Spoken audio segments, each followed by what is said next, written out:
This isn't the video I thought I was going to be making today, but I messed up. You see, in my previous video in which I compared green stuff and Sprue goo for filling gaps within a model, I made some bad decisions. I didn't do my research beforehand, and as a result, I did not give Sprue goo a proper chance. Today, let's evaluate what I could have done better. You see, within hours of the video being posted, I had several comments telling me how I could have made the Sprue goo better or could have applied it better. We're going to use that information and we're going to give Sprue goo a proper fighting chance. I think I'm gonna change my opinion. First, we need a victim. For that, I have Mozgrod Scrag Bad. Say that 5 times fast. I bet you can't. As I edit this, I am painfully aware that I did not say it correctly even once. No, I will not be doing so now. During the assembly process, we're going to use Sprue glue. I've got here some Tamiya Extra Thin. I'm really excited for this. I'm going to put just a couple pieces of Sprue material into it, and it's going to create a thicker glue that's actually going to fill the gaps as we apply it. Additionally, I'm going to create some more traditional Sprue goo, but with a much higher concentration of the acetone. I'm not going to bore you with how to make the Sprue goo yet again. Just know that I made a fresh batch using a much higher concentration of acetone, perhaps around a 10:1 ratio of acetone to plastic. The Sprue glue isn't much different. I took a bottle of Tamiya Extra Thin that had already seen some use and added as much Sprue material as I could reasonably fit. Now, we're going to need to give this some time to work, but immediately the Tamiya Extra Thin, as you can see, is getting very foggy. The Sprue that I put in the acetone, you know, I did this 5 minutes ago at this point. It's actually looking kind of pruny. It's a little gross, in fact. One note about the Tamiya Extra Thin, the recommendations I've seen say take a half-empty bottle. I didn't have a half-empty bottle. I haven't had this very long, and I'm not about to dump out half of it in order to get a half-empty bottle. That said, I was able to fit quite a bit of plastic into this, so we'll give these probably 24 hours. I'm almost certainly not gonna get back to it this evening. We'll come back and we'll assemble some orc boys. A orc boy on a squigosaur thing. Does this count as a squigosaur? I don't know if it counts as a squigosaur. Regardless, see you in a little bit.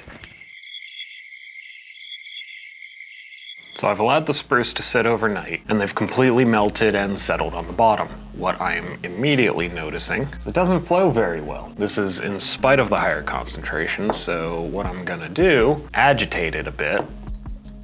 I'm not convinced about the Sprue goo. However, the Sprue glue, and I've removed the label so that we can get a better look at this, seems much better at suspending the Sprue material. Now, it's still settling at the bottom, but you can see how much more readily that flows, so I am very optimistic about this. I had intended to do most of the assembly with standard plastic cement, only switching over to the Sprue glue for obvious gaps, but I quickly dropped this idea. The Sprue glue was just so much better at fusing pieces together. Initially, it was thinner than I would have liked, but even then it was able to fill the gaps between pieces much better than plastic cement alone. And a coat of Sprue glue over the gap after assembly helped to fill the gap further. Thickening it was as easy as adding a few more chunks of Sprue and giving it time to melt. Though a word of caution, make sure you don't have any on your finger before you try to press them all together.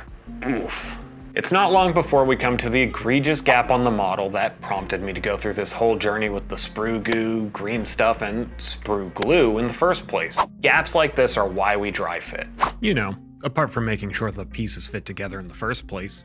Now, to make sure I'm being fair to Sprue goo, I applied it on half the neck. Then I applied the Sprue glue to the other half. I'd thickened the Sprue glue up a fair bit at this point, and while it wasn't anywhere near the thickness of the Sprue goo, it did a much better job at filling the gap this time. By applying the Sprue glue liberally and holding pressure on the model for about a minute, we can squeeze the glue out of the gaps ever so slightly. This ensures the gap is completely filled and easy to clean up later with the flat edge of our hobby knife. I'd have liked to use vices here, but I don't have anything that will work with a model as oddly shaped as this one, so I just had to hold the pieces together until they stopped trying to separate. After a few minutes, I was able to clean them up using the hobby knife and some files. My last attempt at Sprue goo was a complete mess, but this time around I found it super easy to clean, barely an inconvenience. There's still a little roughness, but I blame that on my own imprecision. I'd say Sprue goo round 2 is a success.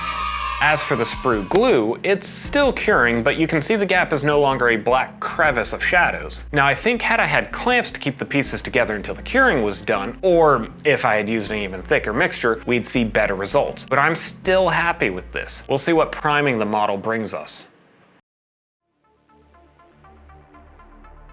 Looking at the results, I think it's something of a tie. The Sprue goo has performed admirably compared to my previous attempt, but I think the Sprue glue still comes out on top. It's easier to work with, gives me greater control over the consistency, and it can act as a total replacement for standard plastic cement. All that said, I'd recommend either of these solutions, as well as green stuff as you've seen in my previous video. At this point, I think it just comes down to what you find most convenient or whatever you have on hand at the time. Now, despite the incorrect conclusion I came up with in my previous video, as well as some other issues, I'm going to be keeping it up. I still think there's some value to be had from it, and I always intended to keep my mistakes public anyways. Why learn from your own mistakes when you can learn from my mistakes? My personal takeaway from this series in particular is that I need to keep pushing myself to improve my knowledge in the hobby, and not just take the knowledge I've already accrued for granted. I'm no expert, and I've been very vocal on that fact, so I need to approach each of these problems that I face with that perspective in mind. Now, like me, I hope you've learned something new today. If you did,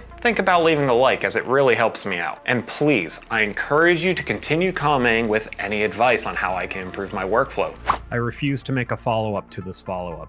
It doesn't just help me, it also helps other people who stumble onto my videos. And think about getting subscribed if you want to see what comes next, though I'm done trying to predict what that might be.